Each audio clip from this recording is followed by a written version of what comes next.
The tash has gone, the pitches have gone, but Bradford City's promotion hopes, they're definitely not gone. Bradford City continue their 2024-25 league campaign with a home clash against Michael Flynn's at Cheltenham Town. And in today's video, you're going to find out how both teams have got on so far this season, what my starting eleven would be for this game if I was Graham Alexander. If you do go on to enjoy, make sure to like, comment and subscribe. 70 likes as always would be massively appreciated. But my team Bradford City, we currently sit second in the Sky Bet League 2 table. After 34 matches, we've got 18 wins, 9 draws and 7 defeats, scoring 45 goals and also conceding at 29, which leaves us on a positive 16 goal difference and 63 points. Our last couple of matches then have been a win, a draw and a win. We've been on an unbelievable run of form. There's a 5-point gap now between ourselves and 4th place. Yes, they've got a game in hand, but it feels very nice to have a little bit of comfortability, is that the right word, about us. We've won 9 home games in a row coming into this one. Can we make it 10? I guess only time will tell. But our last couple of matches then have been a 2-1 win away to Salford City. I thought we played quite well on the whole in this game. We just really lacked that clinical nature until we made a triple change on the 70th minute mark, and then both Brad Halliday and Michael Mellon scoring their first goals of the season. Obviously, Brad Halliday's been with us since the start of the campaign. Michael Mellon joining in January, but a dramatic way to pick up all 3 points with Mellon scoring in the 94th minute. Probably the hardest chance that he's had so far in a Bradford City shirt, and somehow he squeezed it in the corner. We also had a 1-0 win away to Bromley. Looking at this 3 points now, that is a brilliant win. Bromley have won 4 of their last 5 games. Their only time they haven't won in the last 5 was at home to Bradford City, and they never really looked like scoring. They had a good chance late on in that game, but Bradford City thoroughly deserved all 3 points. It could have been a lot more than 1-0. But Bobby Poynton came up with the goods late on in that one. A brilliant strike into the bottom corner, and like I said, we massively did deserve all 3 points. We also had a 2-0 win at home to MK Dons. Very comfortable victory. They dominated possession, but didn't really create all too much. Their first shot wasn't until like the 75th minute. Scott Lindsay has since been sacked, and I'm not surprised in all honesty, because they were absolutely awful. A brace from Anthony Sarcevic, who probably will be missing for the next couple of matches after picking up that hamstring problem on Saturday. So that is going to be a big blow for Bradford City, because he's scored loads of goals at home over the last 6 weeks. We also had a 2-1 defeat away to Birmingham City in the EFL Trophy semi-final. We were absolutely brilliant in this game, put on a real performance to be proud of, and unfortunately their quality just shone through late in the game. But what a moment for those Bradford City fans when Bobby Poynton found himself on the end of Anthony Sarcevic's cross. Yes, as you would expect, they have the better stats, more possession, more shots, all that sort of stuff, but we put in a real performance to be proud of, and Birmingham fans were saying, you know, we were one of the best teams to go to St Andrews all season. And we also had a 0-0 draw away to Newport County. We were massively robbed by 2 terrible refereeing decisions in this game. Anthony Sarcevic scored a very legitimate goal, as he did away at Bromley, but it was adjudged to have been offside. A terrible decision from both linesmen in them 2 games. And then Jack Shepherd was sent off in the 17th minute for denial of a clear and obvious goal scoring opportunity when their player was 40 yards out from goal, wasn't in control of the ball, and there was a covering defender. Absolutely terrible officiating we've had pretty much all season. I know teams often get bad refereeing decisions not go their way across a full campaign, but I can't think of one good refereeing decision or one bad refereeing decision that has gone in our favour, if that makes sense. Maybe the penalty at home to Grimsby was a little bit soft, but apart from that, everything seems to be going against us, and we're still second in the table. If we compare it though to Cheltenham Town, they sit down in 12th in the League 2 table. After 33 matches, they've got 12 wins, 10 draws and 11 defeats. Very mediocre in terms of how their season has gone so far, and that is why they are 12th in the table for their first season back in League 2 after obviously being relegated last season. They've scored 46 goals and also conceded the 46. I think that's a decent amount of goals scored, but also quite a lot in terms of goals conceded compared to the other teams in and around them at the moment. But they've got 46 points. They have 4 games unbeaten now after 2 draws, 2 wins and a defeat in their last 5. Again, that is very mid-table form, picking up 8 points out of your last possible 15. But in terms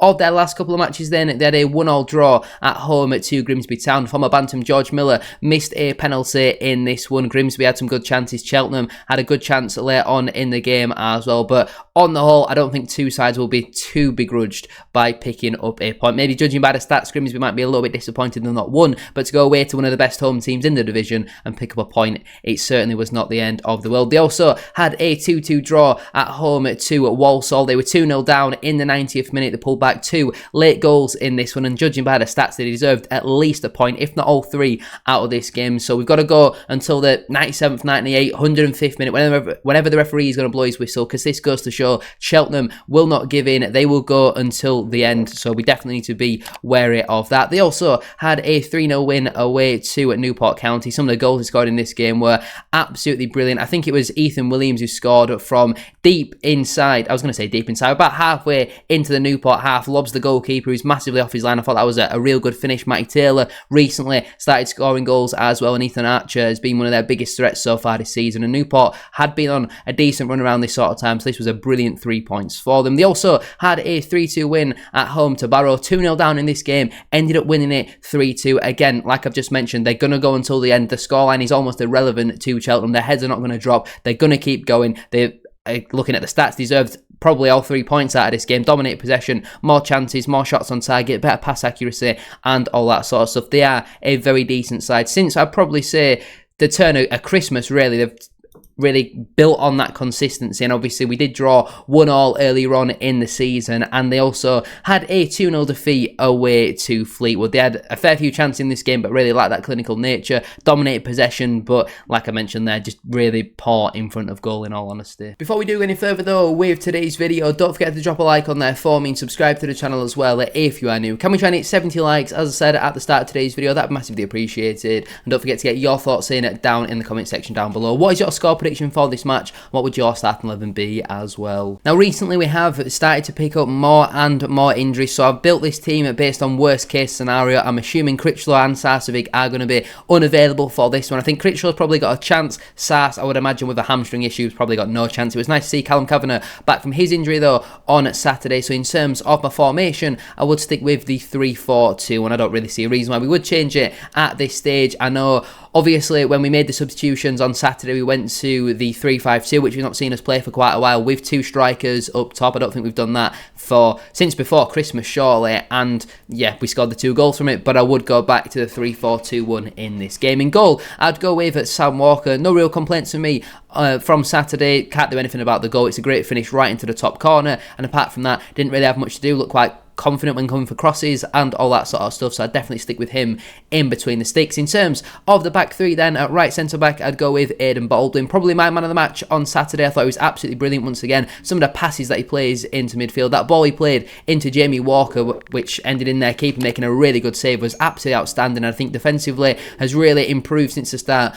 of the season, so I'd definitely keep him in my back 3. In the middle I'd go with Paul Huntington. Again, I'm building this team based on Critchlow not being available, so even though I don't think Huntington will necessarily be needed, because I don't see Cheltenham playing a physical striker, you're not really going to get that out of Matty Taylor or George Miller. I know they've got a couple other options as well, so I don't think we necessarily need his physicality, but even when he had to 1v1 defend on Saturday against Francis Okoronkwo on Saturday, I thought he did it very well, so I'd definitely keep him in my team. And at left centre-back, I'd go with Jack Shepherd. Now, if I'm being completely honest, I thought that was probably his worst performance since Christmas time. I think, obviously, after Christmas, he's become one of the best centre-halves in the league. On Saturday, I thought he was quite poor at times, a little bit shaky in his defensive movements. The goal comes from him really switching off and not tracking his man well enough, in my personal opinion, and I've been a big fan of Jack Shepherd, but with obviously Critchlow probably being out for this game. He's our only natural left footer, with Kelly also being out as well, so I definitely keep him in the back 3. One average game doesn't make him a bad footballer, because he's been unbelievable for the large part this season. In terms of my midfield 4 then, at right wing back I'd stick with Brad Halliday.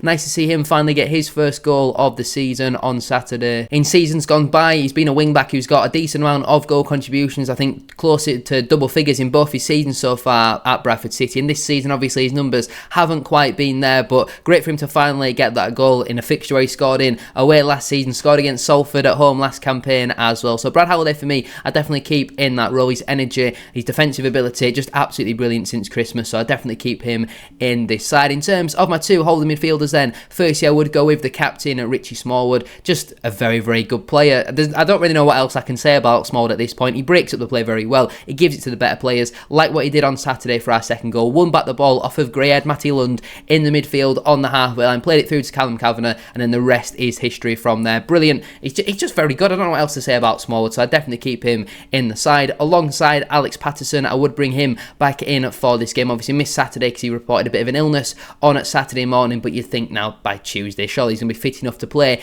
in this game. And Brandon Cale's played a lot of football recently, started against Bromley, started against Salford. I feel like now is the time to just freshen things up a little bit. I thought on Salford at times he had a few sloppy passes, a few bad touches, and I think Cale is going to be an important player for us between now and the end of the season. But if Alex Patterson's fit, I would definitely pick Pato. And we've seen a lot of these Tuesday night home games against smaller clubs. I know these are obviously a bit better than your Accringtons, your Morecambs, but Patterson's going to be important for games like that. And if we need a 30-yard screamer, I think Patterson is definitely your man. And at left wing back, I would go with Teo Adaramola. Obviously, Lewis Richards and Tyreek Wright, both probably going to be unavailable again for this game. I don't know if Wright might make it back. I don't really know what the rules are with the concussion protocols, but if not, he should be back on Saturday, all being well. But Adaramola, I thought on the whole, had a pretty poor first 70 minutes. He put in a good crossing inside the first couple of minutes, and then after that, I thought struggled at times. We're having a few heavy touches, or his link-up play wasn't quite there. His passes were being a little bit overhit, but you see how important he is to our first goal that we score. He picks up the ball and dribbles past three players like they're not even there, and that's the quality that he's got in the final third. I definitely think for home games, he's going to be very important, but I'm really hoping Lewis Richards is going to be back for that April run-in, because his defensive ability is going to be very important for us. In terms of my front three then, at first I'm going to go with Jamie Walker. It was nice to see him get a league start on Saturday. I thought, affected the game quite well. I know that obviously we 1-0 down by the time he came off the pitch and ended up winning the game 2-1, but I thought he had a pretty positive game. Was unlucky not to score in that first half. Great pass from Aidan Bolden and just proved to be a really good save from the keeper. I thought that was going to nestle in at the bottom corner, but I thought his link-up play was good. His energy, his press is very important for us. And on the other side, I would go with Bobby Poynton. Obviously, he was given a bit of a rest on Saturday, came on around that 70th minute mark, and he's definitely got that quality that we are going to need. I think he's nursing a little bit of an injury at this moment in time, but he was rested on Saturday, so let's bring him back in for this game. I think Lapsley and Tommy Lee looked okay on Saturday, especially Tommy Lee first half. I thought second half faded a little bit and struggled, but them two are certainly knocking on the door for a start. But I think at this moment in time, I'd still rather have Walker and Poynton. And as my striker, I would go with Michael Mellon. Obviously, we've got a fair few options to play up there now, the likes of Walker, Lee, Kavanagh, but Michael Mellon for me, I would give another start. And hopefully that goal that he's finally got, I think the hardest thing for a striker to do when they're joining a new club is score that first goal. Once they get the first goal, the floodgates normally do open, and he's missed quite a lot of chances so far. Missed a fair few on Saturday as well. Missed an unbelievable one-on-one on Saturday in the second half. So hopefully the goals do start coming from Michael Mellon, because I think out of the four options to play up there, he's got the best link-up play, he's got the best pressing, the best hold-up play. So I would definitely start him as my striker. Maybe Kavanagh's got better pressing than Michael Mellon, but I think Mellon is more effective as a striker. So the players currently unavailable is a part we're going to get to in a moment, because I need to read out my substitutions, and that would be Joe Hilton, Callum Johnson, Neil Byrne, Brandon Cale, George Lapsley, Tommy Lee and Callum Kavanagh. The players who are unavailable for Bradford City are Kieran Kelly with the hamstring, Romney Critchlow, who obviously suffered that bang on his ankle on Saturday. He might be fine for this game. If so, I'd have him on the bench over Neil Byrne, but there's no real point in risking him when we have got options, although I'm not the biggest fan of our number 5. Also unavailable is Lewis Richards with that hamstring injury, Tyreek Wright with the nose injury, Anthony Sarswick with the hamstring injury, and Andy Cook with the ACL. So 3 players currently out with hamstring injuries at the moment. So the only players who miss out then through selection will be Colin Doyle, Zach Hady, Jay Ben, Gabriel Wadsworth and Clark Ador. We're slowly getting them numbers down, which isn't ideal because we've got some serious firepower out and available. You could argue all the players currently unavailable through injury would be starters for Bradford City. You could certainly argue 5 out of the 6. There's only really Jay Ben and Clark Ador who you would consider real contenders to make it onto the bench. So if we get 2 more injuries before any of these players come back, we're going to be down to the bare bones again, like what we were away to Cheltenham earlier on in the season. In terms of a score prediction for this game, I'm going to go Bradford City 1 at Cheltenham Town 0. We'd love a 1-0 home win. Will we make it 10 home wins in a row? Let me know your thoughts down below. Make sure to like and subscribe as well. 70 likes as always would be massively appreciated. Thank you so much as well for 500 subscribers. Your support as always is massively appreciated, and let's hope we can make it 10 home wins, 10 home league wins in a row. Or is it just 10 home wins? I don't know. Whatever. Bye.